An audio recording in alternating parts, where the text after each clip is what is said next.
y con todos ustedes, apreciados cursantes, a continuación vamos con la exposición del profesor Marcelo Guerra Coronel.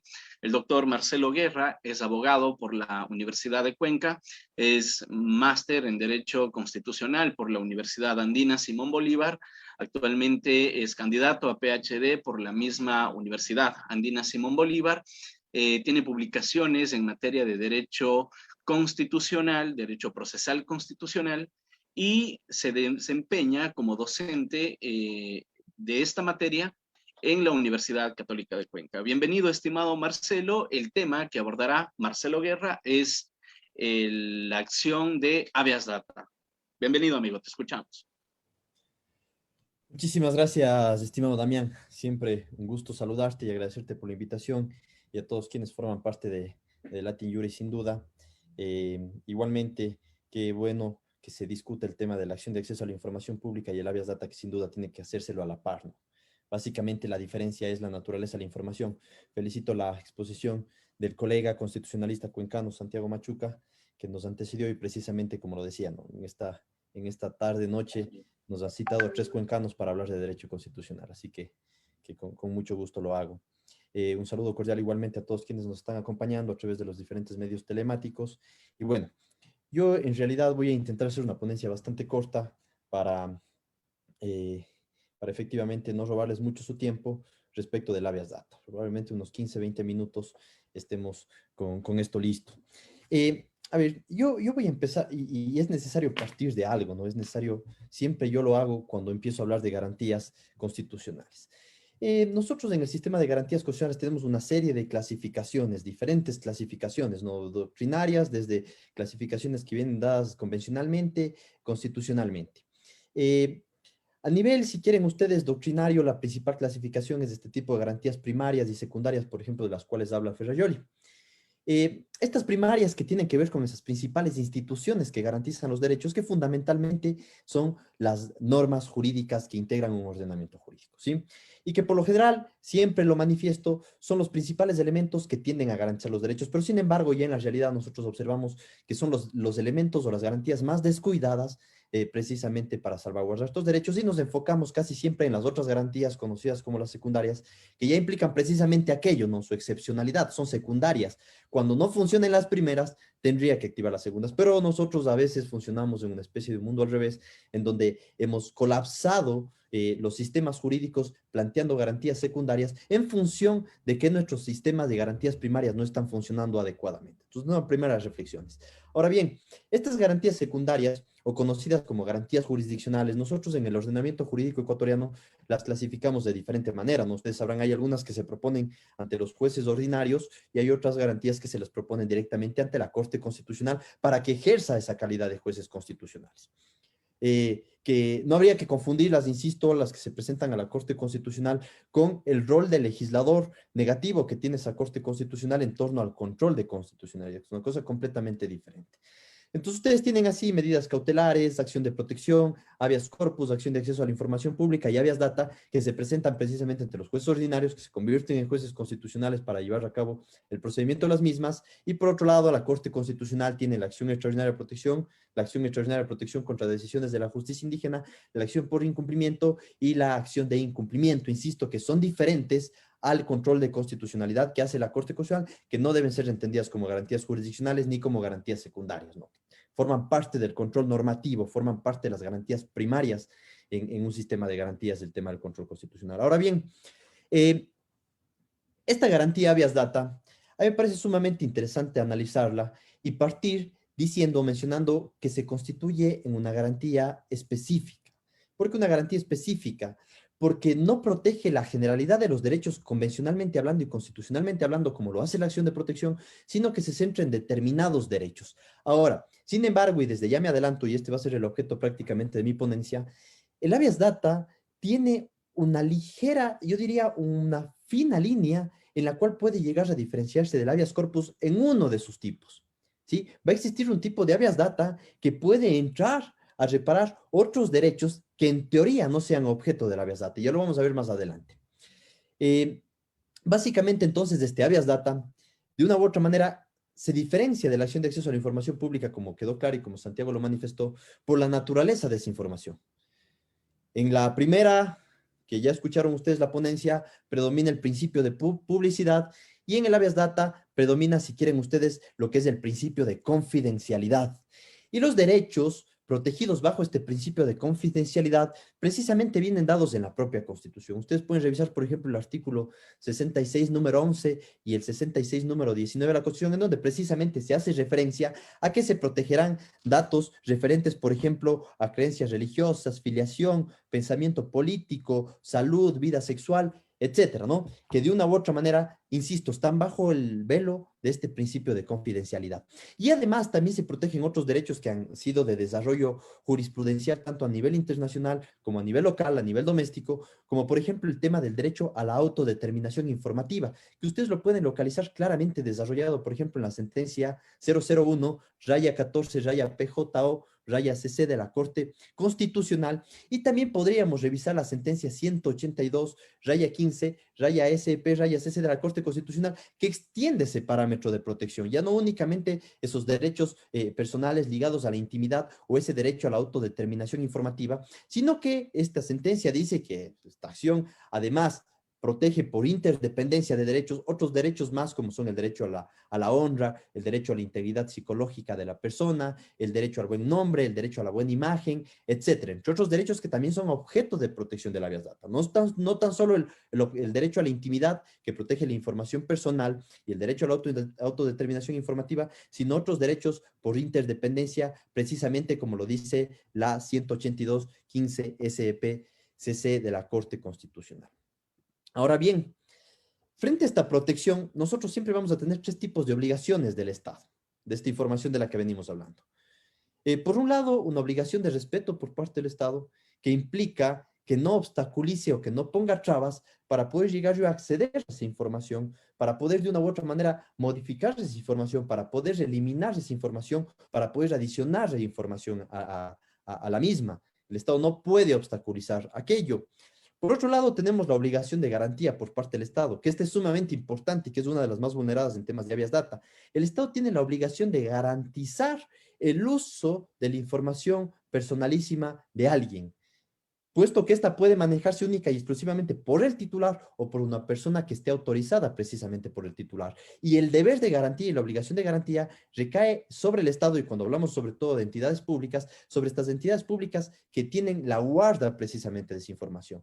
Hay una obligación de garantía. Y esta obligación de garantía se complementa con la obligación que tiene el Estado precisamente de prever una garantía jurisdiccional, si quieren ustedes, una acción que permita precisamente a las personas lograr la reparación integral a sus derechos cuando han sido vulnerados en torno precisamente a estos derechos. Ahora bien, aquí algo y lo más importante para diferenciar entre acción de acceso a la información pública y habeas data, que es incluso la pregunta que le hicieron a Santiago respecto al tema del listado de las personas que fueron vacunadas, es indispensable diferenciar lo siguiente. La acción de acceso a la información pública, o entiéndase por acceso por información pública, toda la información que reposa en las bases de datos físicas o digitales de las entidades públicas o de las entidades privadas que tengan participación estatal. Eso por regla general es información pública, absolutamente todo eso, con dos excepciones. La una es la reserva y la otra es la confidencialidad. ¿Sí? La una es la reserva y la otra es la confidencialidad. Y aquí principalmente yo, para que vayan diferenciando el tema del objeto del habeas data, voy a referirme en primer lugar a la reserva. La reserva parte de dos circunstancias. La primera ya les habló Santiago, el tema de la reserva que viene dada en la ley. Hay información que está reservada y que viene construida y viene ordenada en la propia ley bajo la construcción de los principios que nosotros conocemos de proporcionalidad, la idoneidad, la necesidad y la proporcionalidad en sentido estricto de pasar una información a concebirla como reservada, ¿no? Todo lo que les explicó Santiago, la ley.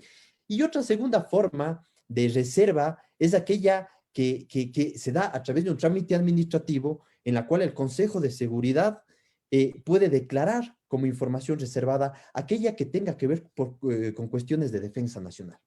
y que ustedes básicamente la van a observar o el procedimiento va a estar establecido en el artículo 17 de la LOTAIP, de la Ley Orgánica de Transparencia y Acceso a la Información Pública. Entonces, información que viene dada en la ley bajo los principios de idoneidad, necesidad y proporcionalidad, y por otro lado, aquella información que siguiendo el procedimiento administrativo determinado en el 17 de la LOTAIP haya sido declarada como reservada previamente a la petición de acceder a esa información, ¿sí? Y que está en el artículo 17. Y la otra parte, la otra excepción a la información pública es la confidencialidad. Y la confidencialidad está ligada precisamente al objeto de protección de la habeas data, ¿sí? Y efectivamente, ¿en dónde encuentro yo o en dónde logro localizar qué es precisamente esta información confidencial? La Constitución, tanto en el artículo 11.6, en el artículo 11, perdón, en el artículo 11, número 19 de la Constitución, como en el artículo 92 de la Constitución, se establece los lineamientos del habeas data, ustedes van a encontrar que la Constitución se refiere a información personal, a información personal. Además, el contenido de la información confidencial se ha desarrollado también en el ordenamiento jurídico, si quieren ustedes, infraconstitucional, en donde básicamente podemos nosotros revisar el artículo 6 de la Ley Orgánica del Sistema Nacional del Registro de Datos Públicos, en donde se menciona que información confidencial o son confidenciales aquellos datos de carácter personal como ideología, afiliación política o sindical, etnia, estado de salud, orientación sexual, religión, condición migratoria y todas aquellas que sean atinentes precisamente a la intimidad personal. Y lo propio lo dice el artículo 6 de la Ley Orgánica de Transparencia y Acceso a la Información Pública. Esta es una información personalísima, nos dice ya el artículo 6 de la LOTAIP. Ahora bien, la jurisprudencia de la Corte Constitucional también ha dicho de una u otra manera cuál es esta información confidencial. Por ejemplo, revisemos nosotros la 182.15 SEP CC, en la cual se menciona que básicamente son asuntos relativos a la familia, a las creencias religiosas, creencias espirituales, a la afiliación política, orientación sexual, entre otras, nos dice la 182.15 SPCC, que es muy importante revisarla para al menos poder empezar a entender cuál es el contenido de esta información confidencial. Ahora bien, hay una sentencia de la Corte Constitucional que al parecer ya nos va dejando el panorama mucho más claro y que me gusta a mí mucho citarla, y es precisamente la 161, raya 18, raya SP, raya CC. ¿Por qué esta sentencia es importante?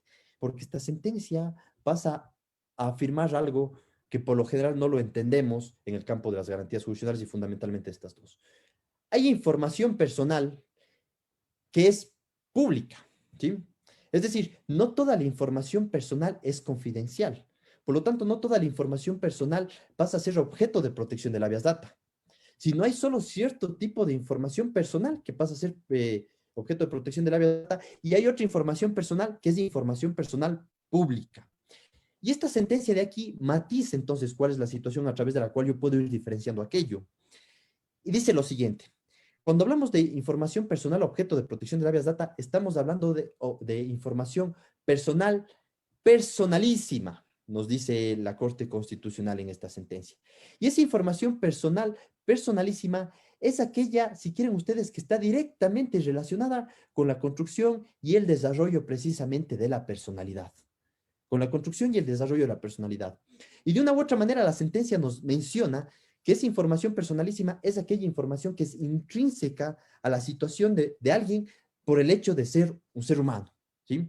No es información que nace o que se genera ya de las relaciones jurídicas de ese ser humano con el Estado. Por ejemplo, sus relaciones con el Estado, información que nace de ahí. Esa información, si bien puede ser personal, no es personalísima porque no es intrínseca precisamente a la naturaleza misma de ese ser humano. Y les voy a leer, y me voy a tomar el atrevimiento para evitar interpretaciones subjetivas, y leerles textualmente lo que dice precisamente en la página 24 de esta sentencia.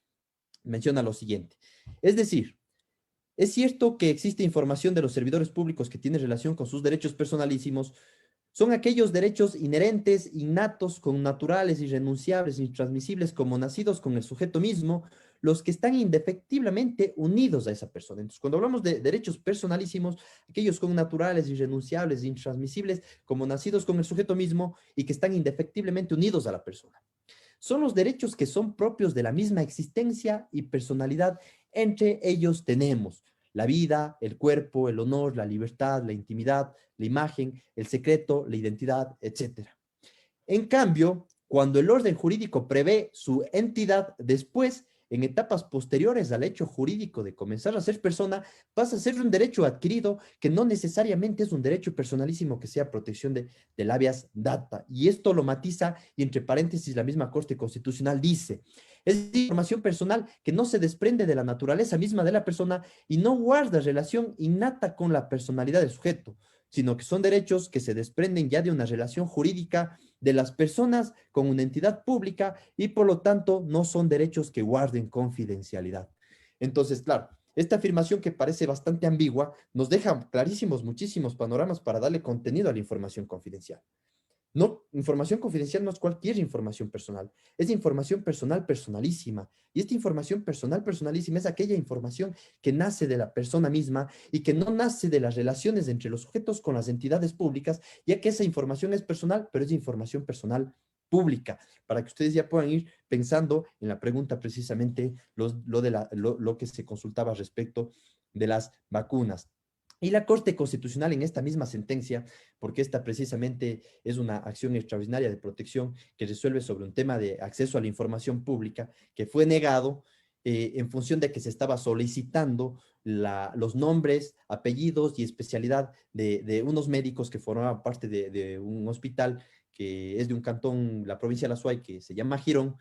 Buscaban acceder a esa información y se les negó diciendo que es información personal y que por lo tanto no es información pública. Y aquí la Corte Constitucional construyó el criterio de la información personal personalísima para decir, oiga, mire, esa información no es información personalísima.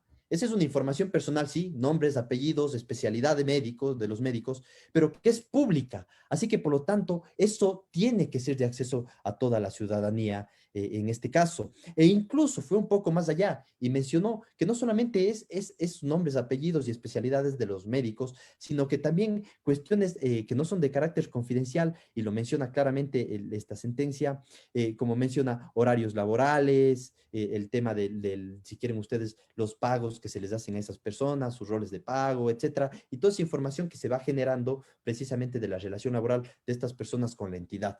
No es información confidencial, sino es información personal que es pública. Y precisamente, incluso dice la Corte Constitucional aquí, el artículo 7 de la Ley Orgánica de Transparencia y Acceso a la Información Pública les obliga a que publiquen en las páginas web de las instituciones esa información pública. Ahora, sería interesante hacer el ejercicio, no me he dado el tiempo, pero luego esta ponencia lo voy a hacer. Y respecto del tema de las vacunas, a ver si es que localizamos uno de los numerales del artículo 7 de la LOTAIP para ver si es que efectivamente esa información que es pública y que tiene que estar difundida precisamente por todas estas entidades públicas en sus plataformas virtuales, se encuentra o no podríamos ahí localizar precisamente un listado de aquellas personas que fueron vacunadas. Tendríamos que hacer una relación con cada uno de estos literales porque son muchísimos, ¿no? Son algunos, me parece que sobrepasan los 20. Ese ejercicio me lo permitiría hacer de manera posterior a esta ponencia. Eh, entonces, en definitiva, y voy llegando a esta conclusión, la información confidencial es información personalísima según el criterio de la Corte Constitucional. Y resumo aquí, información pública, toda aquella información que reposa en las entidades públicas o en aquellas privadas en las cuales tenga participación el Estado, bajo dos excepciones, la reserva y la confidencialidad. La reserva viene dada por la determinación de la ley como reservada de una información bajo los criterios de idoneidad, necesidad y proporcionalidad, y por otro lado, aquella información que ha sido reservada siguiendo ese procedimiento administrativo determinado en el artículo 17 de la LOTAIP cuando se trate de cuestiones referentes a defensa nacional. Y por otro lado, la otra excepción, la confidencialidad. La confidencialidad es información básicamente protegida en función de que es información personalísima. Y esta información personalísima es aquella intrínseca a la personalidad de alguien, ¿sí? A su calidad de ser humano, valga la redundancia. Ahora bien, una vez que nosotros hemos analizado el objeto y la naturaleza, cuál sería esta información confidencial, es necesario también matizar que la Corte Constitucional ha clasificado diferentes tipos de habeas data.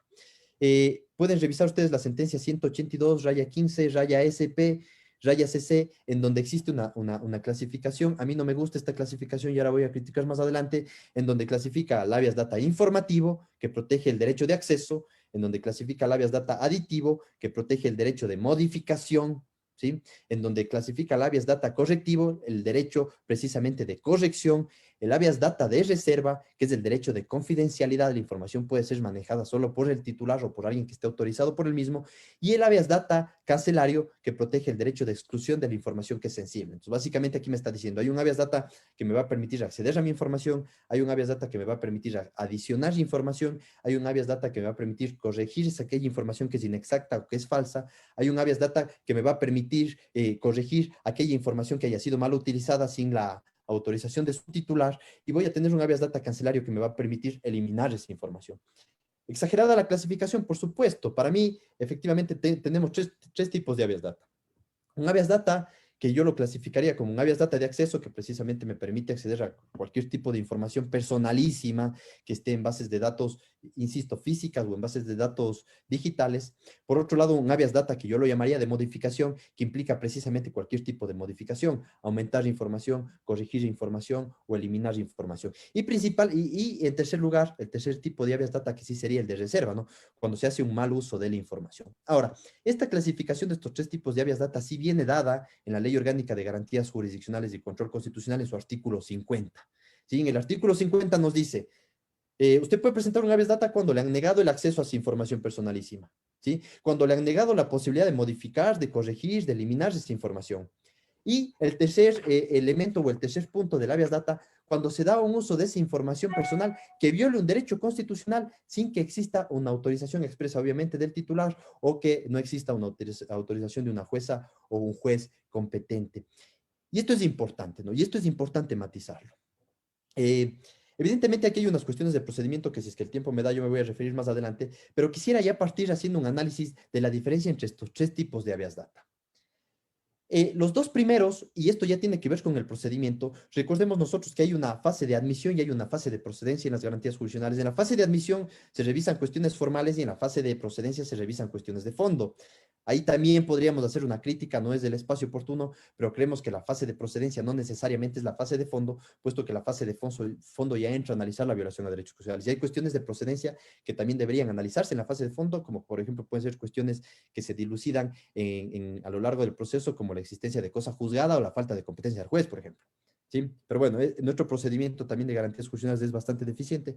Ojalá lleguemos a tener una reforma a esa ley orgánica de garantías. Ahora bien, en la fase de admisión, digamos, en el tema de competencia, el juez competente es el juez del lugar en donde se encuentra la información. Aquí podríamos nosotros ir haciendo igual unas puntualizaciones. Si es que efectivamente yo presenté la garantía jurisdiccional ante otro juez y ninguna de las dos partes objetan o establecen de una u otra manera el tema de la falta de competencia, si quieren ustedes, dentro del proceso se entiende que existe una prórroga tácita de la competencia y por lo tanto ese juez que sin tener una competencia inicialmente hablando por el territorio puede pasar a llegar a ser el competente por la prórroga tácita de la competencia que se le ha hecho precisamente como la jurisprudencia de la Corte Constitucional así lo determina. Pueden revisar si ustedes la 233-17 SPCC. ¿Ya? Muy bien. Ahora, el tema de la presentación es importante porque usted para que se le admita su garantía jurisdiccional de habeas data necesita cumplir con un requisito previo que no esté en el procedimiento general de las garantías jurisdiccionales. Y es precisamente la petición administrativa y de la que les hablaba Santiago, que también funciona en la acción de acceso a la información pública. Usted tiene que solicitar antes de esa información cumpliendo precisamente los requisitos de la LOTAIP y observar que se cumpla el tiempo del artículo 9 de la Ley Orgánica de Transparencia y Acceso a la Información Pública, que son 10 días término, que pueden extenderse 5 días más, para que le entreguen esa información pública. Pero hay que hacer esta petición administrativa previa, tanto en la acción de acceso a la información pública como en el habeas data. Ahora, en el habeas data no existe un tiempo para que la entidad que tenga esa información dé una respuesta. En la acción de acceso a la información pública sí están los 10, 15 días, ¿sí? Pero en el habeas data no están. Comparto el criterio de que no podemos utilizar el tiempo de los 30 días del COA porque es una cuestión completamente diferente. Eso tiene que ver con la institución del silencio administrativo positivo y además, cuando ya en los 30 días no le contestan a su petición, se genera un acto administrativo presunto que ya solo es de ejecución, cuando la acción de habeas data y el acceso a la información pública son de conocimiento precisamente. Entonces, jamás se me va a ocurrir a mí esperar los 30 días, porque ya pasados los 30 días voy a tener un acto administrativo presunto que lo único que va a implicar es la ejecución, es decir, ya no va a haber un análisis de fondo ahí. Cuando el habeas data precisamente lo que hace o entra a conocer es el fondo, porque es una garantía de conocimiento. La Corte Constitucional ha dicho en sus sentencias, la 182.15 SPCC, que el tiempo tiene que ser un plazo razonable o un tiempo oportuno. Por lo tanto, tenemos que seguirnos a esas líneas del plazo razonable, ¿no? La petición, el tipo de la información, si la información es demasiada información, la calidad de la información que se está solicitando, el interés de la parte que está peticionando precisamente para acceder a esa información y la conducta de la autoridad que tiene la obligación de entregar esa información. En función de aquello, yo puedo deducir si hay o no hay un tiempo razonable para que se me entregue esa información. Por lo tanto, usted no tiene que esperar 10 o 15 días para presentar el habeas data, sino usted más o menos ya razonablemente debería suponer que la administración en ese tiempo debía entregarle, y si es que no lo ha hecho, ya poder presentar el habeas data directamente. Pero insisto, tiene que hacer la petición previa. Ahora, esta petición previa no es necesaria en todos los tipos de habeas data, es solo necesaria en los dos primeros tipos de habeas data, cuando yo quiero acceder a la información o cuando quiero modificar la información en términos generales. Porque en el tercer tipo de habeas data, en el número 3 del artículo 50, podríamos llamarle habeas data reserva, no se requiere la petición previa. Primero dice cuando se le haya negado a usted la información, el acceso a su información. Cuando se le haya negado implica que usted solicitó. La segunda, cuando se le haya negado la posibilidad de modificar, de cancelar, de eliminar, de adicionar información, quiere decir que también se le negó. Y la tercera es cuando se da un uso de la información personal que viole un derecho constitucional. No le exigen jamás a usted que pida o que previamente solicite a la administración o que intente corregir este mal uso de la información. En lo absoluto, cuando existe mal uso de la información, usted puede acudir y presentar directamente el habeas data sin esta petición previa. Entonces, uno de los principales requisitos para admitir un habeas data que se suma al procedimiento general de las garantías constitucionales es esta petición previa. Si es que usted no presenta esta petición previa, el juez puede inadmitirle, ¿sí? Entonces, causales de inadmisión de la garantía jurisdiccional de habeas data. Primero, falta de competencia del juez. Si es que el juez no es competente por razones del territorio, puede inadmitir en la primera providencia el habeas data. Segundo, si es que usted no adjuntó a su demanda la petición previa en los dos primeros casos de habeas data. Y tercero, si es que usted no cumplió con los requisitos del artículo 10 de la Ley Orgánica de Garantías Jurisdiccionales, que son los requisitos de la demanda, y esto, ojo con esta aclaración, y estos requisitos se tornan insubsanables para el juez, porque si es que esos requisitos son subsanables para el juez tiene que subsanarlos y admitir la garantía, pero si es que estos requisitos se tornan insubsanables para el juez puede inadmitir la garantía jurisdiccional. Y otro criterio de inadmisión que está en discusión y que no me voy a centrar en este caso es el tema de la cosa juzgada. Analizar si es que efectivamente en la primera providencia que vaya a emitir el juez ya se presentó otra garantía con identidad de sujetos, con identidad de hechos, identidad de pretensión e identidad en la materia, que es la cosa juzgada que por lo general tiene que analizarse en admisión en materia de garantías jurisdiccionales. Entonces, insisto, ¿no? Estos serían los temas o una cuestión fundamental que tiene que observarse en el tema del habeas data. Y otra cuestión más en temas de procedimiento es la legitimación. Nosotros cuando revisamos el artículo 9 de la Ley Orgánica de Garantías Jurisdiccionales y Control Constitucional, observamos o intentamos observar, ¿sí?, que ahí existe una legitimación activa abierta. Yo soy muy crítico de la existencia de esa legitimación activa abierta, tal como está matizada en el artículo 9 de la Ley Orgánica de Garantías Jurisdiccionales y Control Constitucional. Hay una sentencia que moduló ese artículo 9, que es la 170-17 SEPCC, que en su desarrollo efectivamente habla de una legitimación activa abierta o popular en materia de garantías jurisdiccionales, pero al momento de hacer la modulación lamentablemente se equivocaron y nos dijeron cualquier persona, comunidad, pueblo, nacionalidad, por sí misma o a través de su representante o apoderado. Y el por sí misma implica titularidad del derecho y a través de su representante o apoderado implica precisamente el hablar de esa legitimación en la causa, ¿no? Pero bueno, vamos a suponer que en materia de garantías judiciales, por regla general, hay una legitimación activa abierta. Sin embargo, sí existe una excepción en el habeas data, porque en el habeas data la legitimación activa sí es cerrada, es restringida, porque el único que puede presentar la garantía es el titular de la información por sí mismo o a través de su representante o apoderado, es decir, la persona que tenga poder suficiente para solicitar esa información porque el titular precisamente le ha dado aquello. Entonces, la legitimación activa en este caso es, insisto, cerrada. Y la legitimación pasiva, usted puede proponer un habeas data en contra de una entidad pública que mantiene esa información o también puede hacerlo en contra de una persona jurídica o natural privada que sea la que esté manejando esa información, ¿no? Entonces, la legitimación pasiva sí es similar al del proceso general de las garantías jurisdiccionales. La Procuraduría General del Estado puede intervenir en las acciones de habeas data solo cuando se demande a órganos estatales.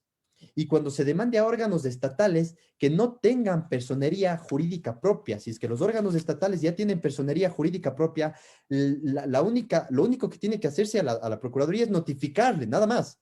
no citarle con la demanda para que comparezca, solo notificarle para que haga una fiscalización del proceso, pero no puede intervenir de una u otra manera como parte procesal. Solo aquellas entidades que no tienen personería jurídica propia, el que les representa jurídicamente en las acciones va a ser precisamente la Procuraduría General del Estado, que eso también es discutible, ¿no? Mi criterio, si es que ya el órgano, pese a que no tenga personería jurídica propia, tiene representación jurídica en la audiencia, ya no sería necesaria la participación de la Procuraduría General del Estado.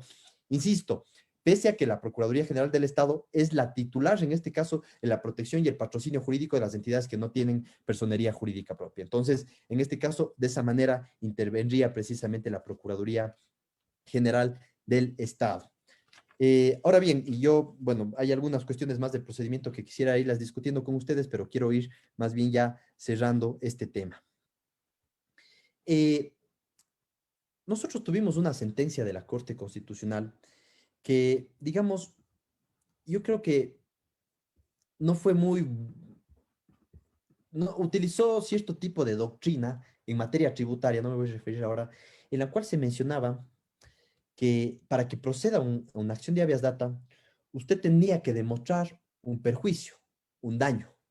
La sentencia 182.15 SPCC determinaba aquello. Entonces usted, pese a que habían hecho un mal uso de su información o que esa falta de modificación de información le esté generando, le haya o no le haya generado a usted un daño, usted tenía que demostrar el daño para que sea procedente la garantía jurisdiccional de habeas data. Ahora bien, la Corte Constitucional en una sentencia reciente, no es muy vieja, la 55, raya 14, raya JD/20 de la reciente composición de la Corte Constitucional, se aparta ya de ese precedente y dice, mire, ni en la Constitución, ni en los instrumentos internacionales de protección de derechos humanos, ni en la Ley Orgánica de Garantías Constitucionales y Control Social se establece como requisito para la procedencia del habeas data que usted demuestre un daño o un perjuicio. No existe eso. Así que, por lo tanto, la acción de habeas data es procedente precisamente solo por haber roto con su objeto, el no permitirle el acceso a esa información personalísima, la modificación de esa información personalísima o el mal uso. Usted no tiene que demostrar que eso le haya generado a usted un daño extra a otros derechos constitucionales. Primera cuestión. Ojo, y aquí viene punto de crítica a esta sentencia. Si bien la sentencia matiza aquello, esta sentencia en ningún momento se aparta de la posibilidad de que, por ejemplo, el mal uso de la información pueda ocasionar un daño. ¿Sí? ¿A qué me estoy refiriendo? Que no es requisito de procedencia que existe el daño, pero tampoco la sentencia prohíbe de una u otra manera que se pueda verificar un daño ya dentro del proceso. Cuando nosotros observamos el número 3 del artículo 50, por ejemplo, este es el típico caso, el mal uso de la información, ese mal uso de la información por regla general va a pasar a violar derechos constitucionales. Es decir, el mal uso de esa información personalísima ya de por sí es una violación al derecho a la intimidad, al derecho a la confidencialidad de esa información personalísima. Habeas data, objeto del habeas data. Pero por interdependencia, ese mal uso de la información puede pasar a violar otros derechos constitucionales. Y vamos a poner un ejemplo, un mal uso de una información que pase a vulnerar el derecho constitucional a la integridad física, a la integridad psicológica, pongamos más claro, a la integridad psicológica. Claro, usted me diría aquí, ¿hay una línea de diferenciación con la acción de protección? Sí, porque en este tipo de habeas data, a mi criterio, cuando le genera a usted violación a otros derechos constitucionales, la reparación integral que el juez tiene que dar en esa sentencia tiene que ser para todos esos derechos constitucionales que hayan sido vulnerados. Y precisamente si ustedes revisan el último inciso del artículo 49 de la Ley Orgánica de Garantías Constitucionales, cuando se refiere a la reparación integral, refiere todas las medidas de reparación materiales e inmateriales que se hayan determinado por los daños causados. E incluso el artículo 92 de la Constitución determina que en esa acción yo podré demandar por los perjuicios que se le haya causado a una persona en función de la proposición de ese habeas data, ¿no? Entonces, que esta sentencia no nos confunda tampoco para decir que no deberían existir o que la acción de habeas data no debería reparar otros derechos constitucionales, sino únicamente para entender que no es un requisito de procedencia la violación a otros derechos constitucionales o que se haya generado un daño o un perjuicio. Por lo tanto, y aquí les voy a poner un ejemplo y con esto voy a ir cerrando mi ponencia para ir aterrizando. Un caso muy particular que se presenta aquí en la ciudad de Cuenca, una persona que sufría una enfermedad rara. Esta enfermedad es, si quieren ustedes, investigada por una profesora universitaria, médico, que también trabajaba obviamente, o no sé si seguirá trabajando en un hospital público. en donde llegan a determinar un tratamiento precisamente para esta persona y le dan ese tratamiento y efectivamente esta persona con ese tratamiento empieza a sanar. Pasa el tiempo y aparece un artículo publicado en una revista indexada, me parece, en una base de datos de nivel internacional, Latindex, si quieren ustedes, Cielo, etcétera. En la misma aparecen fotografías e información personalísima de ese sujeto respecto de su enfermedad. Nunca se verifica, si quieren ustedes, la autorización que esa persona haya dado para que se haya hecho uso de su historial clínico, que sí contiene información personalísima. Pasa el tiempo, se publica esta revista. Esta revista es de alto impacto, efectivamente está en una base de datos a nivel internacional, existen una serie de descargas, usted ya no puede controlar aquello. Ya se descargó información no solamente a nivel interno, no solamente a nivel interno local cuencano, a nivel nacional, a nivel internacional, se descargarían muchos de esos documentos, sacarían copias, utilizarían, citarían en otros artículos, en otros trabajos académicos, etcétera. O sea, la información se vuelve incontrolable en la actualidad. Si nosotros probablemente hace 200 años hacíamos una publicación, probablemente sacábamos 20 copias, entonces era más fácil, nos recababa las 20 copias y probablemente ya reparaba el derecho si es que no se difundió o nadie más lo observó, pero en la actualidad es imposible. Si es que esa información que fue difundida de esa manera le ha generado una violación a la integridad psicológica de esa persona, es decir, ya usted no puede controlarlo, no puede restituirlo, no puede volver el tiempo atrás, no puede volver el tiempo a lo que sería la restitutio in integrum, ¿no? De la cual habla la Corte Interamericana de Derechos Humanos, volver las cosas al estado anterior en que hubiesen estado si no se hubiese vulnerado el derecho, y es imposible. Y eso ya le generó a usted una vulneración a otros derechos, integridad psicológica, por ejemplo. Y yo planteo, y se plantea un habeas data. Y dice, bueno, aquí no hay información, no hubo autorización del titular, no hubo autorización del titular, las autoridades que tenían el historial clínico no protegieron la información cuando estaban en su obligación de garantes, efectivamente tampoco lo hicieron, se publicó la revista, oiga, pero ya quitamos la revista, ya no está. No, no, un ratito, ustedes ya quitaron esa revista, pero esa revista ya generó otro daño. Y por lo tanto, juez, usted tiene que, precisamente en el marco de la reparación integral, no solamente ordenar que se elimine esa información y que ya no se vuelva a hacer mal uso de la misma, sino repararle integralmente a la víctima que probablemente haya sido afectada psicológicamente, una víctima que probablemente tenga que ser reparada económicamente de manera inmaterial y probablemente también material por todos los gastos en los que haya tenido que incurrir, hasta el propio hecho de haber llegado a contratar abogados para plantear una acción de habeas data. Y esto es difícil de calcularlo, por supuesto que es difícil de calcularlo, pero ese habeas data, si bien no tiene aún un desarrollo fuerte por parte de la Corte Constitucional, sin duda tendrá que tenerlo en futuro y será un caso novedoso o un caso de relevancia. Y finalmente, para su información, una de las últimas sentencias de la Corte Constitucional que pueden revisar sobre habeas data, la 2064, raya 14, raya EP, raya 21, en donde desarrolla cuestiones muy importantes y muy interesantes como el alcance del concepto de lo que es un dato personal, que debe entenderse por datos personales, la delimitación y el tratamiento que se debe dar a la esfera personal doméstica y los efectos que tiene la misma, el derecho a la intimidad y en qué consiste la expectativa razonable de la privacidad, que son cuestiones que la desarrollan en esta sentencia y que están muy interesantes si quieren ustedes. Y termino con esto, respondiendo a esa pregunta porque me pareció muy interesante. El tema de las vacunas categóricamente es información pública, es información personal pública, que no es objeto de protección del habeas data. Ahora, ojo, así a priori hablando, y esto les pongo para que ustedes entren en el debate, porque básicamente eso es lo que solemos hacer los profesores antes de que dar afirmaciones, solemos dar ideas y generar dudas. En la ley está concebida que toda la información que forma parte de los procesos previos penales, de las indagaciones previas, de las investigaciones previas, es información reservada. Y eso sí está dado en la ley. Y si es que esta lista de personas que fueron vacunadas forma parte ya de una investigación previa penal, de una indagación previa, esa información quiere decir que pasaría a ser reservada. Y no de antojo de cualquiera, sino reservada porque la ley lo cataloga como reservada. Ojo, si es que hay una acción de acceso a la información pública que ya tiene una sentencia y que ordena la entrega de esa información, si es que esa información aún no formaba parte de un proceso previo de investigación penal, tendría que ser entregada. Pero si es que esa información ya formaba parte de ese proceso, el juez que dio esa acción de acceso a la información pública cometió un error gigante. Cometió un error gigante y se podría tranquilamente eso plantear el recurso de apelación o posteriormente en una extraordinaria de protección declarar una violación al debido proceso. Hasta aquí mi intervención. Muchísimas gracias.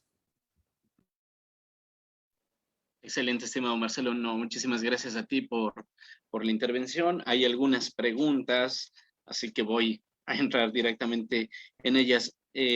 Vicente López dice, ¿quién es el titular de la historia clínica?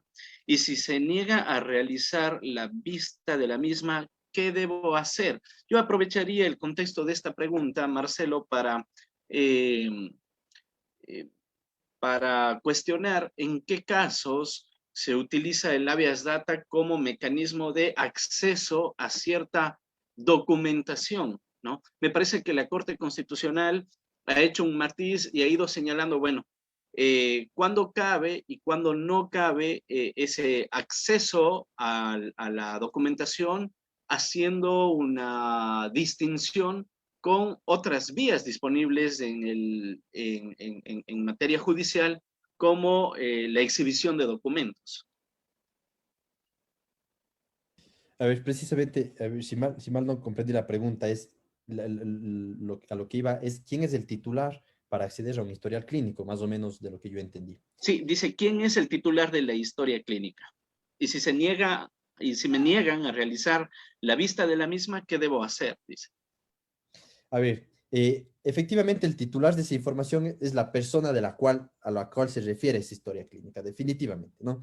Si a usted le niegan a acceder a esta información personalísima suya, ese historial clínico, usted lo que tiene que hacer es la petición previa para que se le permita acceder. Si es que no le responden en un tiempo razonable o le responden negándole, usted puede plantear el habeas data. Este sería un habeas data de acceso, que a usted le permita acceder a esa historia clínica. Ahora, y aquí venía lo que yo señalaba, si es que a usted la falta de acceso a ese historial clínico le generó algún tipo de perjuicio o daño, pues precisamente ya el objeto de reparación de si habeas data no debería ser solo el brindarle el acceso, sino repararle también el daño que usted sufrió a la falta de acceso oportuno de ese historial clínico que mencionaba. Y lo que nos dice, lo que tú nos mencionas, estimado Damián, efectivamente, si es que la ley ya prevé otros mecanismos para poder acceder a esa información, efectivamente yo ya no pudiese activar la garantía jurisdiccional de acción de acceso a la información pública y la de habeas data, teniendo en cuenta que tampoco son garantías hasta cierto punto residuales en sentido estricto y tampoco es que la Corte Constitucional se ha pronunciado de manera expresa sobre aquello, ¿no?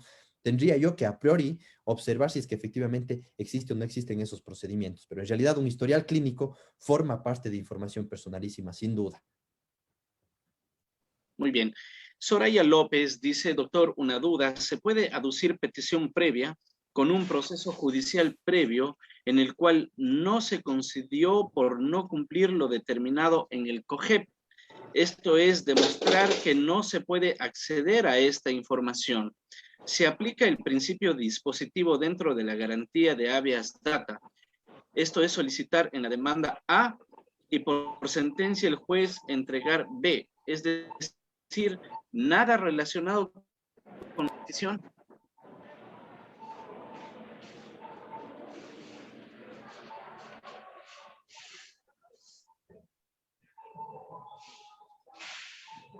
Estimado también, a ver, la pregunta está un poco, no le comprendí muy bien, pero más o menos de lo que entiendo yo.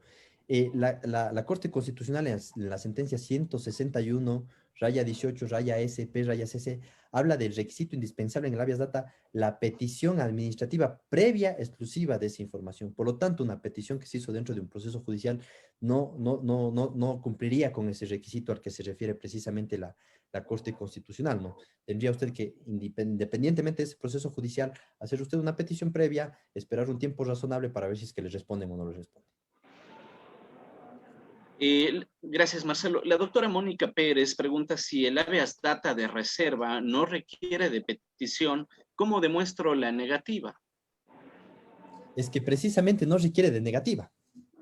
Y así hizo el mal uso de la información. Ahí lo que corresponde y es reparar integralmente. Por eso usted va directamente al habeas data. Léase puntualmente el número 3 del artículo 50 de la ley orgánica. Dice, cuando se da un uso de la información personal que viola un derecho constitucional sin autorización expresa del titular. O sea, usted puede ir directamente ya en habeas data. Cuando revisa los números 1 y 2, se habla de la negativa, precisamente. Cuando se niegue el acceso a la información, cuando se niegue la modificación, la corrección de esa información. Pero en este caso no tienen que negarle absolutamente nada porque el mal uso de la información ya está dado. Aquí lo que corresponde es verificar ese mal uso que se dio y reparar integralmente por los perjuicios causados frente a ese mal uso. Ok, Henry Navarrete pregunta si un habeas data se ha presentado sin cumplir con el artículo 10.4 de la Ley de Garantías Jurisdiccionales y se procede a calificar aplicando el inciso final. ¿Se puede aplicar posterior la inadmisión o se debe resolver a pesar de que posteriormente indiquen que los efectos son en otro lugar y la competencia no le corresponde a dicha autoridad? A ver, es una pregunta interesante, ¿no? Yo no diría incluso solo el número 4 del artículo 10 de la Ley Orgánica de Garantías Jurisdiccionales. Insisto, partí diciendo que uno de los temas que se analiza en admisión son los numerales del artículo 10 de la Ley Orgánica, siempre y cuando estos no sean subsanables por el juez. Si es que estos se vuelven insubsanables por el juez, yo puedo inadmitir, ¿sí? Pero si es que son subsanables, el juez tiene que subsanar y admitir la garantía. Ahora, el número 4 del artículo 10 se refiere al lugar en donde se les puede conocer, hacer conocer de la acción a la persona o entidad accionada. A ver, yo creo aquí, si es que usted demanda un particular y para el juez es difícil localizar ese particular en donde le va a hacer conocer su acción, probablemente estaríamos frente a un requisito insubsanable y que podría generar la inadmisión. Pero si es una entidad pública, es imposible que una autoridad me inadmita a mí diciéndome que no conoce el lugar en donde esa persona va a ser o se le va a hacer conocer de la demanda. Es imposible, ese es un requisito completamente subsanable. Ahora, más bien, lo otro que consulta usted es el tema de la competencia. Si es que yo propuse la acción ante un juez que es incompetente, ¿qué es lo que pasa aquí? Que no se va a generar cosa juzgada. ¿Por qué razón? Porque el juez va a inadmitir por falta de competencia y usted va a quedar habilitado para presentar precisamente la garantía jurisdiccional donde el juez competente, ¿sí? Entonces, esto no quiere decir que a usted le inadmiten y que efectivamente le están inadmitiendo y usted no va a poder volver a presentar la garantía jurisdiccional en lo absoluto. Y recuerde usted que en todo caso, y esto casi nadie se da cuenta, si presenta la garantía jurisdiccional de habeas data, el juez, siendo incompetente, admite y en el fondo ya de análisis de la garantía jurisdiccional, ninguna de las partes, si quieren ustedes, manifiesta que efectivamente o se excepciona en torno a la falta de competencia, se entiende que se genera una prórroga tácita de la competencia que le permite a ese juez conocer la garantía de habeas data, llegar a la sentencia e incluso usted queda inhabilitado para presentar una acción extraordinaria de protección por falta de competencia del juez en razón de violación al debido proceso, porque se entiende que ya se generó una prórroga tácita de la competencia, incluso así lo ha dicho la propia Corte Constitucional en varias sentencias. Ok, Rolly ya nos pregunta si existe alguna sentencia de la Corte Constitucional en la que se señale que no necesita participación de la Procuraduría cuando la institución accionada tiene representante legal. Claro que sí. Revise usted la sentencia 1159, raya 12, raya EP/19, que dice que las entidades que tienen personería jurídica propia no requieren ya del patrocinio de la Procuraduría, sino únicamente su fiscalización. No es necesario, no se viola el derecho a la defensa si es que no está presente la Procuraduría General del Estado en estos casos. Definitivamente. Y no lo dice la Corte Constitucional, sino lo dice ya el Dale. artículo 48 del Código Orgánico Administrativo y el propio artículo 3 de la Ley Orgánica de la Procuraduría. El problema es que nosotros siempre mal interpretamos ese artículo 3 de la Ley Orgánica de la Procuraduría y pensamos que la Procuraduría tiene que participar en todas las acciones en las cuales participa el Estado o cualquier órgano del Estado. Por ventaja, al menos aquí en la ciudad de Cuenca, he empezado a observar ya un criterio que la Procuraduría no comparece ya algunos casos en los cuales yo observo que la entidad demandada tiene personería jurídica propia y lo único que ponen ellos es un escrito diciendo que lo único que harán es fiscalizar el proceso. Excelente, Marcelo. Bueno, hay algunas preguntas. Yo creo que desde luego eso refleja lo interesante de la ponencia. Por aquí tenemos una pregunta muy interesante. Gabriela Carranza dice, buenas tardes, una consulta. ¿Qué tipo de información se estaría violentando cuando todos los bancos tengan la información sobre usted, dónde trabaja, su salario eh, y este tipo de datos con el fin de ofrecerle servicios bancarios? Ya, ahí usted podría proponer una acción de protección no por violación a los derechos del usuario, del consumidor, o podría acudir a la Defensoría del Pueblo a través de, para que se pueda hacer un trámite administrativo en este sentido. Pero como mencioné, y lo dije precisamente, la sentencia 161/18 SPCC habla de este concepto de información personalísima y aquí incluso saca del concepto de información personalísima aquella información que se genere de las relaciones jurídicas de una persona con una entidad. Y en este caso lo dice, ¿no? Por ejemplo, el tema de nombres y apellidos, lugar en donde trabaja, la remuneración que usted percibe, si quiere. los propios roles de pago, horarios de trabajo, etcétera, no es información confidencial y por lo tanto no es objeto del habeas data, sino es información personal pública por regla general. Ahora, si es que es el mal uso de esta información personal pública, usted le está generando una violación a uno de sus derechos constitucionales, usted puede proponer una acción de protección, pero en este caso ya no sería el habeas data. Ok, vamos con una última pregunta, estimado Marcelo. Nikis Cas dice, ¿se puede interponer un habeas data cuando una empresa de telecomunicaciones se niega a dar el nombre de la persona que pidió el bloqueo de un iPhone sin ser el dueño, para apropiarse del teléfono reportándolo como robado, aprovechando el email del empaque del contenido del teléfono sin que el teléfono ni siquiera se encontraba en el país? Muy Ojo puntual. con eso. A ver, aquí vamos a ver. Aquí estamos pidiendo el nombre de una persona que solicitó que, el bloqueo de una cuenta, ¿no? Básicamente, desde ese punto de vista, si es que no es del titular de la línea, o el titular de la línea está solicitando información sobre aquella, en sentido estricto que tenga que ver con cuestiones personalísimas, pues es un habeas data. Pero de la pregunta concreta y de lo que yo entiendo, una persona que hizo esa solicitud de bloqueo, que no es ni siquiera el titular de la línea, etcétera, eso es información pública a mi criterio. Es información personal pública. Es información personal pública. Usted no le está solicitando información respecto a la condición de salud de esa persona que hizo la petición de bloqueo, o no le está solicitando información respecto de la condición migratoria, de su orientación sexual, etcétera, ¿no? En lo absoluto. Entonces, información personal, pero es de carácter pública.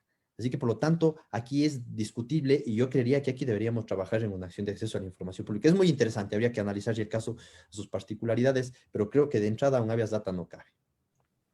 Ok, muy bien, estimado Marcelo, muchísimas gracias por acompañarnos en esta sesión con este tema tan interesante. Esperamos que haya sido, sobre todo, como tú lo decías, siempre tenemos esa intención de generar más dudas que certezas a nuestros participantes para que se genere en ellos ese ánimo de seguir investigando en estos temas y podamos ahondar y mejorar también las garantías en nuestro país. Por eso, estimado Marcelo, muchas gracias por acompañarnos. Muchísimas gracias a ti, estimado Damián. Siempre es un gusto para mí compartir contigo y sobre todo con esa linda familia que hace en Latin Juris, ¿no? Un saludo cordial a todas y a todos y espero que estén muy bien. Gracias. Gracias, Marcelo. Muy buenas noches. Y con todos ustedes, apreciados cursantes, igualmente les deseamos un feliz y reparador descanso y recuerden que el día de mañana los esperamos a partir de las 6 de la tarde para la última jornada de este tercer módulo del curso internacional de Derecho Procesal Constitucional. Será entonces hasta el día de mañana.